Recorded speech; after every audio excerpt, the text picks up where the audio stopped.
नमस्कार। छत्तीसगढ़ के बाद हमारे साथ में आपका स्वागत है। मैं हूं आपके साथ ब्रजेश चौक से। और आज बात कांग्रेस के हल्ला बोल की।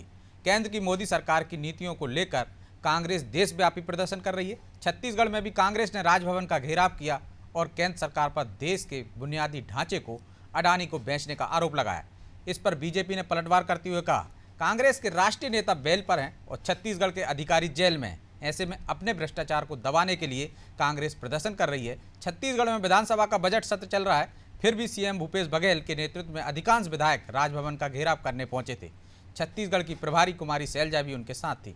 स्थानीय मुद्दों को दरकिनार कर राष्ट्रीय मुद्दों पर चुनाव से पहले फोकस करने के पीछे कांग्रेस की क्या रणनीति है और बीजेपी कांग्रेस पर भ्रष्टाचार के आरोप क्यों लगा रही है, आज ये जानने की कोशिश करेंगे। लेकिन इससे पहले सुनते हैं इस बारे में बीजेपी और कांग्रेस नेताओं की क्या राय है। नेता प्रतिपक्ष श्री खारगे जी, उन्होंने जो भी बातें उठाई उन्हें रिकॉर्ड से ही हटा दिया गया, एक्सपंज किया गया। ऐसी कौन सी बात थी जो सरकार को ऐसी लगती थी कि अगर उनसे सवाल पूछे जाएं और उन्हें जवाब देना पड़ेगा तो बहुत सी बातें बेनकाब होंगी। कांग्रेस पार्टी लगातार सरकार से जवाब मांग रही है, देश जवाब मांग रहा है, लेकिन जिस तरह से यहाँ पर सबकी आवाज़ दबा दी जाती है, हम उसी से संबंधित आज मेमोरेंडम गवर्नर साहब को देना चाहेंगे। देश भर में इस मुद्दे को उठाया गया है, आज उठा रहे हैं और हम आगे भी इन बातों को उठाते रहेंगे। और आज कांग्रेस पार्टी पूरे देश में धरना प्रदर्शन करते हुए गवर्नर हाउस का राजभवन की ओर जाएगी। मेरा मानना है कि जिस प्रकार से भ्रष्टाचार के आकंठ में डूबी हुई कांग्रेस है, जिस कांग्रेस ने इस देश को बेचने का काम किया, जमीन से आकाश तक जिसने घोटाले ही घोटाले किए, आज वो भ्रष्टाचार के मुद्दे को उठाते हैं तो कहीं ना कहीं मेरा मानना है एक सुनियोजित साजिश है कि अपने ऊपर लग रहे आरोप को कहीं ना कहीं वो आत्मरक्षा में ये काम कर रहे हैं। तो इससे कोई उनको रक्षा नहीं मिलने वाली है। उनका नेता राहुल गांधी और सोनिया गांधी भी बेल पर है। उनके अधिकारी सौम्या चौरसिया से लेकर अन्य अधिकारी आज जेल के अंदर है। वो व्यक्ति नैतिकता और भ्रष्टाचार की बात करता है तो उसके काले चेहरे से ये दाग हटने वाला नहीं। तो इस मुद्दे पर चर्चा के लिए हमारे साथ जुड़ गए हैं अमित श्रीवास्तव, कांग्रेस प्रवक्ता हैं, सौरभ सिंह जागृत, बीजेपी प्रवक्ता हैं, पीसी रथ, वरिष्ठ पत्रकार। तीनों मेहमानों का बहुत बहुत स्वागत है। अमित जी, शुरुआत आपसे ही करेंगे। लाख जतन कर लो, वो कह रहे हैं जो दाग आप पर लगे हैं वो मिटने वाले नहीं हैं और आत्मरक्षा के लिए आप इस तरह के प्रदर्शन कर रहे हैं क्योंकि भ्रष्टाचार में अखंड डूबी हुई है कांग्रेस। ब्रजेश जी कहते हैं ना, हम वहां भी भरेंगे तो करेंगे बदनाम और वो कत्ल भी करेंगे तो उसकी चर्चाएं नहीं चाहते। आखिर कब तक ये देश में होता रहेगा और पिछले 9 सालों में कुछ ज्यादा ही हो रहा है। प्रजातांत्रिक मूल्यों पे जिनका विश्वास नहीं है, जो लगातार प्रजा चुनी हुई सरकारों को जिन्होंने गिराया, जिन्होंने अपनी सत्ता की लालसा में जिस प्रकार से जो लोकतंत्र में जो एक चुनी हुई सरकारों को जिस प्रकार से लगातार वो गिराने का लगातार काम कर रहे हैं और अपनी पीठ थपथपाने का जो काम कर रहे हैं, ये देश की जनता देख रही है। और अब देश की जनता स्वतः ही कहती है कि इस देश की लोकतंत्र में हत्या जारी है और बीजेपी लोकतंत्र की हत्यारी है। और रही बात भ्रष्टाचार की, तो जिस प्रकार से आज देखिए कि अभी तक चुनाव लोकतांत्रिक प्रक्रिया से इस देश में होता था, लेकिन अब हमें पता है कि इस बार चुनाव लोकतांत्रिक प्रक्रिया के साथ साथ भाजपा के 3 जमाई से भी हमें लड़ना है, आईटी, ईडी और सीबीआई। तो लगातार मैं आपके माध्यम से कह दूं कि हमने जब हम उस पार्टी के सदस्य हैं जिसका गौरवपूर्ण इतिहास है आजादी दिलाने का, लेकिन वो तो कह रहे हैं कि आपके एक नेता जेल, आपके अधिकारी जेल में हो, नेता बेल पर है, जमानत पर बाहर है। आप क्यों दूसरों पर आरोप लगा रहा हो? ब्रजेश जी, मेरे संस्कार मुझको अलाउ नहीं करते, लेकिन चूंकि मैं एक राष्ट्रीय पार्टी का प्रवक्ता हूं और अगर आप प्रश्न करेंगे तो मुझे उसका जवाब देना पड़ेगा। मैंने कहा ना कि मेरे संस्कार मुझको अलाउ नहीं करते, लेकिन अगर कोई भाजपा का नेता हमारे नेताओं पे उंगली उठाएगा तो उसे समझ लेना चाहिए कि एक उंगली जब हमारे तरफ उठेगी तो 3 उंगली उनके तरफ उठेगी। और उनके पूर्व अध्यक्ष और आज देश के जिम्मेदार पद में बैठे व्यक्ति जो है, मैं नहीं कहना चाहता था लेकिन वो भी तड़ी पार थे। लेकिन फिर मैं आपके माध्यम से कहता हूं कि मैं ऐसे शब्दों का प्रयोग को बिल्कुल भी राजनीति की मैं उचित नहीं मानता और राजनीति में एक सुचिता जरूर होनी चाहिए। लेकिन फिर मैं आपके माध्यम से कह दूं कि हमारी वैचारिक लड़ाई है, वैचारिक मतभेद है, क्योंकि हम गांधी विचारधारा को मानने वाले लोग हैं और एक गोडसे की पाठशाला के निकले हुए छात्र हैं। तो हमारी वैचारिक लड़ाई तो इनसे जीवन भर रहेगी, लेकिन मनभेद, इनसे कोई हमारा मनभेद नहीं है, मतभेद है। मैं फिर आपके माध्यम से कहूंगा कि राजनीति में एक सुचिता होनी चाहिए, लेकिन जिस प्रकार से भाजपा के नेता जहरीली बोली का प्रयोग करते हैं, अभद्र भाषा का प्रयोग करते हैं, मुझे लगता है कम से कम मेरे साथी जो थे भाजपा के सम्मानित जो प्रभारी हैं, उन्हें बचना चाहिए। क्योंकि मुझे लगता है कि कुछ दिन पहले तक वो खुद जिस प्रकार से उनके घर में हमला हुआ था, तो सभी पार्टी के लोगों ने उस समय विरोध भी किया था कि किसी भी राजनीतिक दल के किसी भी व्यक्ति पे इस टाइप का हमला नहीं होना चाहिए। और हम कहते हैं ना, this is the beauty of our democracy, कि हम एक लोकतांत्रिक प्रक्रिया के तहत रहते हैं, फेडरल सिस्टम के तहत हम लोग रहते हैं। तो आरोप प्रत्यारोप आप लगाइए, हमारी अगर वर्किंग आपको खराब लग रही है तो आप लगाइए। रही बात, लेकिन ये तो सही है ना कि आपके अफसर जेल में हैं, तो वो कह रहे हैं नैतिकता के आधार पर आप दूसरों पे कैसे कह सकते हैं भ्रष्टाचार में? तो कोई भ्रष्टाचार उजागर भी नहीं हुआ है। देखिए, भ्रष्टाचार उजागर नहीं हुआ है साहब, आप बताइए, पूत का पूत तो क्या धन संचय, पूत सपूत तो क्या धन संचय। एक तरफ तो आप कहते हैं कि 70 सालों में कांग्रेस ने क्या किया, और हमारे द्वारा बनाई गई संपत्तियों को आप अपने कॉर्पोरेट मित्रों को बेचते हैं। तो क्या ये देश अब ब्रजेश जी लोकतंत्र से चलेगा कि देश में जो 4 लोग हैं, 2 बेचने वाले और 2 खरीदने वाले, उनसे चलेगा? आप अपने कॉर्पोरेट मित्रों को फायदा पहुंचाइए। आपने कहा था कि हम किसानों की आय दुगनी करेंगे, आपका वादा था, आपने उनकी लागत दुगनी कर दी। आपका वादा था कि हम रोजगार देंगे हर साल 2 करोड़ लोगों को, आपने 9 साल में 18 करोड़ लोगों को रोजगार देना। सौरभ जी, ये तमाम चीजें गिना दी उन्होंने। क्या आप कह रहे थे कृषि धंधा लाभ का होगा, आप कह रहे थे कि रोजगार देंगे, लेकिन आप तो जो संपत्ति है देश की वो अपने कारपोरेट मित्रों को बेच रहे हैं, तो ये भ्रष्टाचार की श्रेणी में आता है। सौरभ जी, हेलो जी बोलिए, आपकी आवाज आ रही है।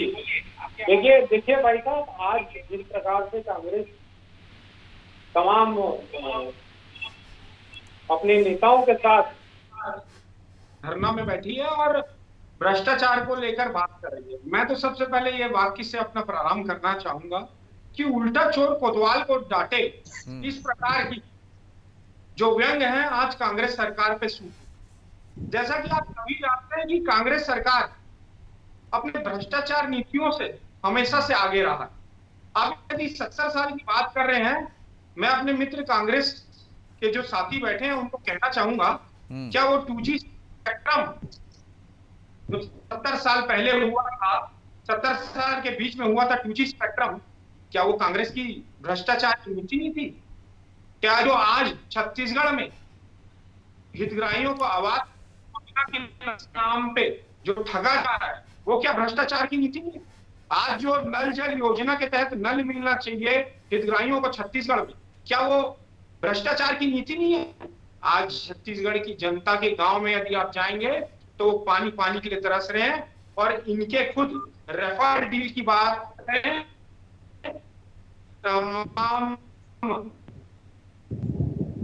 सौरभ जी, कहीं ना कहीं आज बेल पे चल रहे हैं और इनके अधिकारी जेल पे हैं। क्या ईडी जो है किसी से पूछ कर किसी के यहाँ, वो तो कह रहे हैं कि 3 जमाई हैं आपके, उनका तो तत्वदान ये बनता है कि कहीं ना कहीं भ्रष्टाचार की बू दिखती है, तब ईडी या सीबीआई किसी पे जांच बैठाती है।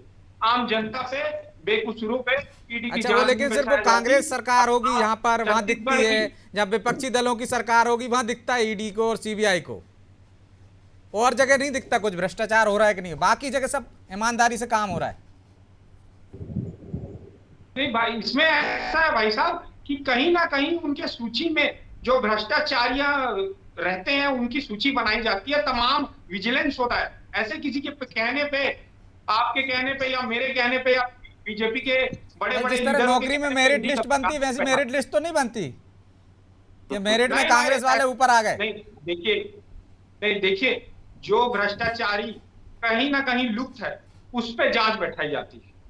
ठीक है, हम तो उम्मीद यही कर सकते हैं कि ईमानदारी से काम करें एजेंसियां, और जहां भ्रष्टाचार हो रहा है उन्हीं पर नजरें रखें और उन्हीं पर कार्रवाई करें। रथ साहब, लेकिन क्या आपको लगता है 2023 के चुनाव राष्ट्रीय मुद्दों पर लड़े जाएंगे छत्तीसगढ़ में, या स्थानीय मुद्दों पर भी कुछ बात होगी?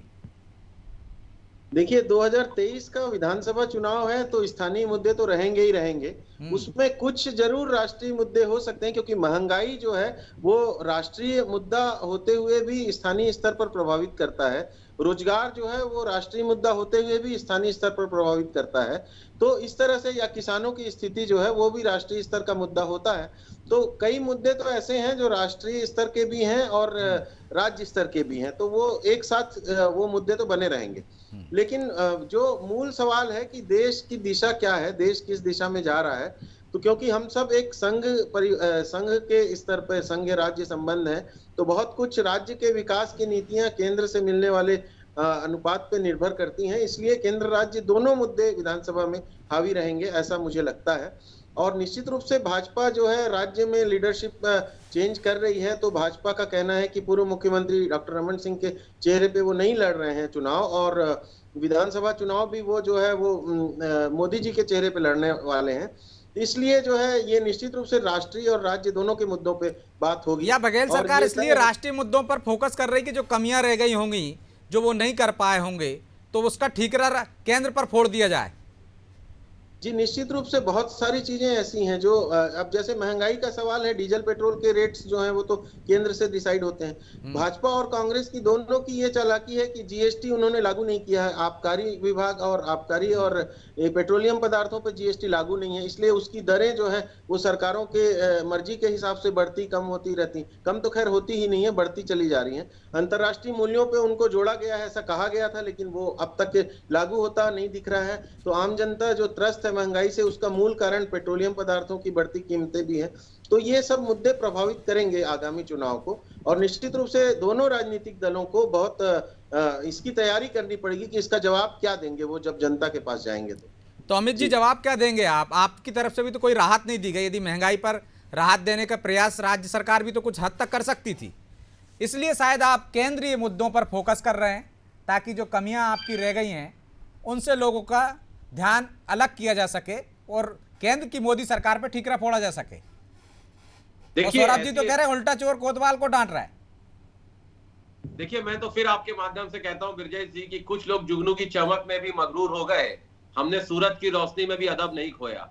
मैं आपको बता दूं कि जिस प्रकार की योजना हमने लाई है प्रदेश में 4.5 सालों में, हम इस प्रदेश की जनता को पसंद भी आ रही है और उनकी आंखों की चमक ये बताती है कि योजना उनकी बेहतरी के लिए है।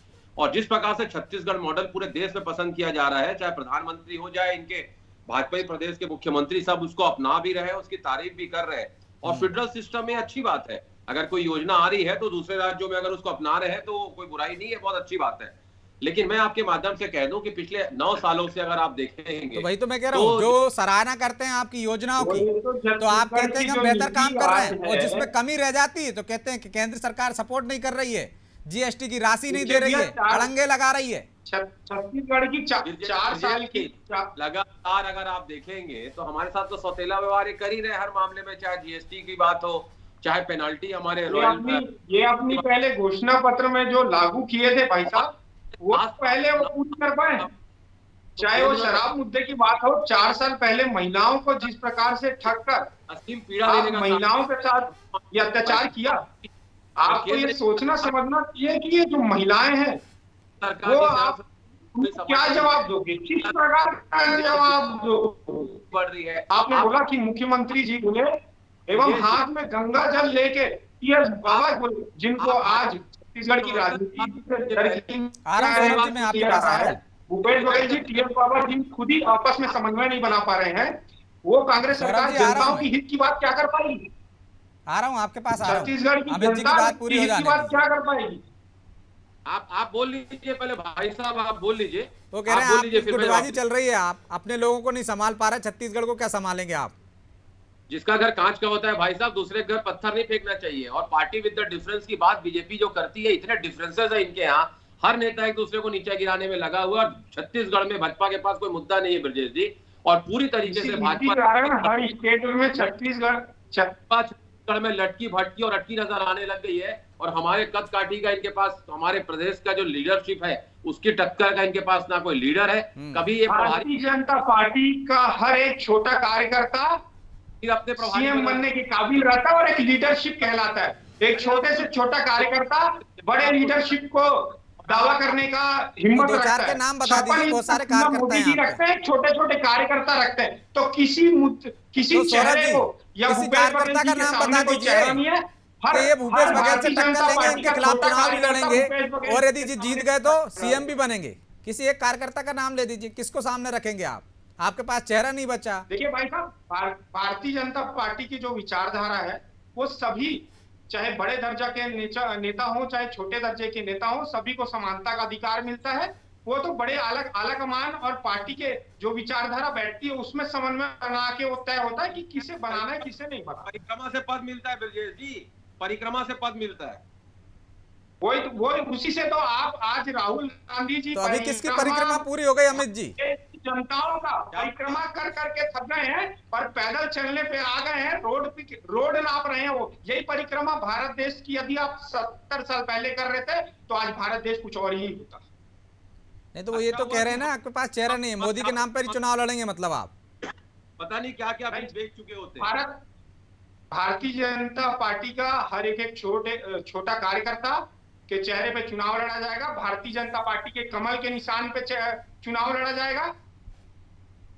मोदी के नाम पे तो चुनाव लड़ा ही जाएगा, क्योंकि पूरी देश ने मान लिया है कि मोदी जैसा प्रधानमंत्री 70 साल में कभी नहीं, आने वाले समय में। रथ साहब का कोई चेहरा नहीं बचा है बीजेपी के पास जो जनता में अपील करता हो, जो वोट बटोर सकता हो रमन सिंह के बाद, इसलिए इस बार कोई चेहरा आगे नहीं रखा जाएगा, सिर्फ मोदी के नाम पर चुनाव लड़ा जाएगा।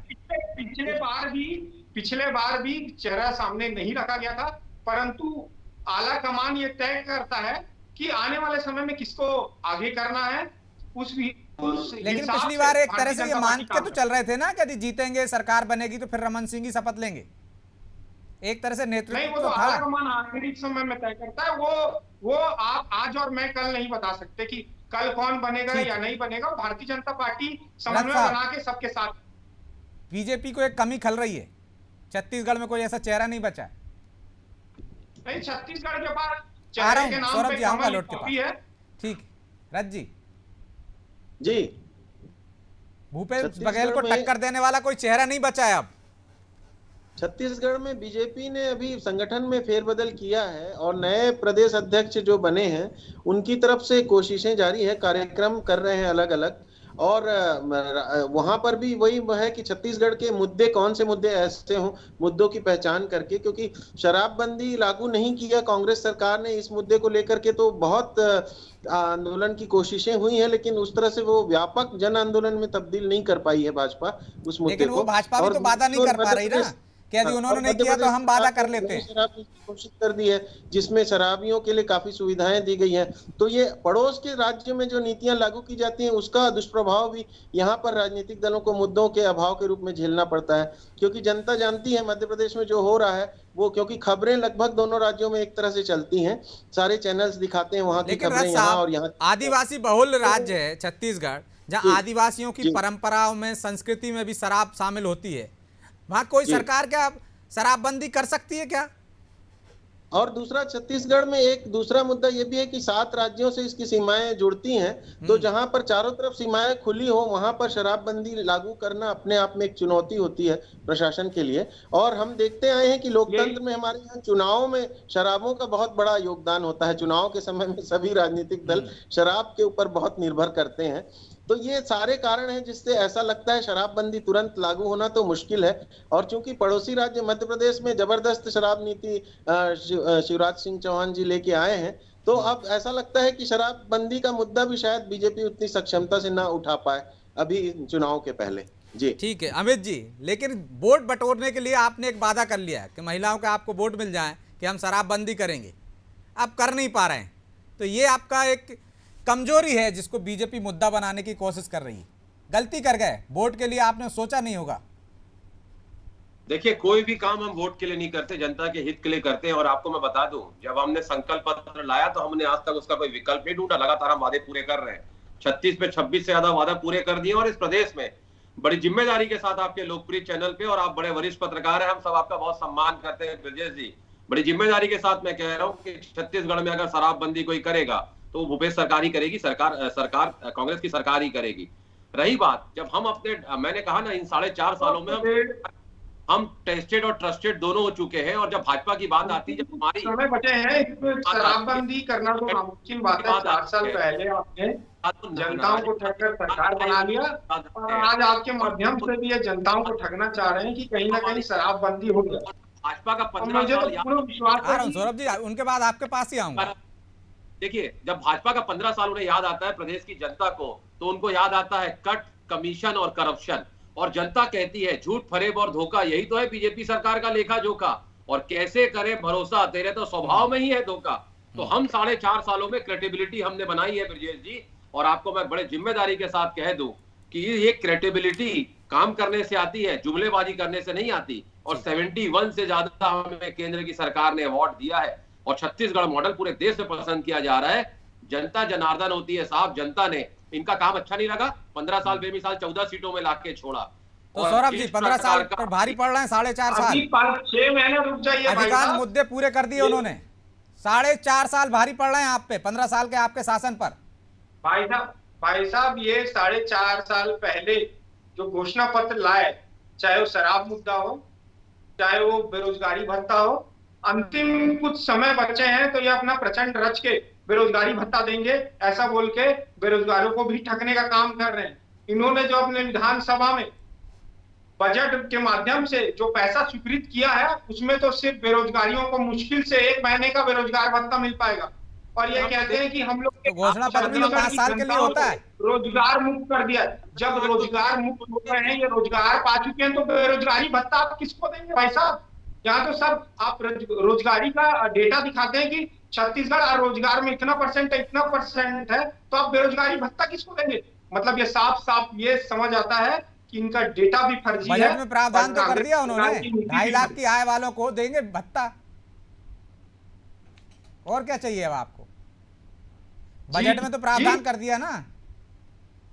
देखो मैं तो वही बोल रहा हूँ, भत्ता किसको देंगे भाई साहब? जब यहाँ पर इन्होंने बोला कि बेरोजगारी के नाम पे इतने लोगों को रोजगार मिल चुका है, छत्तीसगढ़ राज्य जो है बेरोजगार मुक्त हो चुका है, तो ये बेरोजगारी भत्ता किसको देंगे? अच्छा, दूसरी बात, बेरोजगारी भत्ता जिनको दे रहे हैं, जो रह गए होंगे उनको देंगे।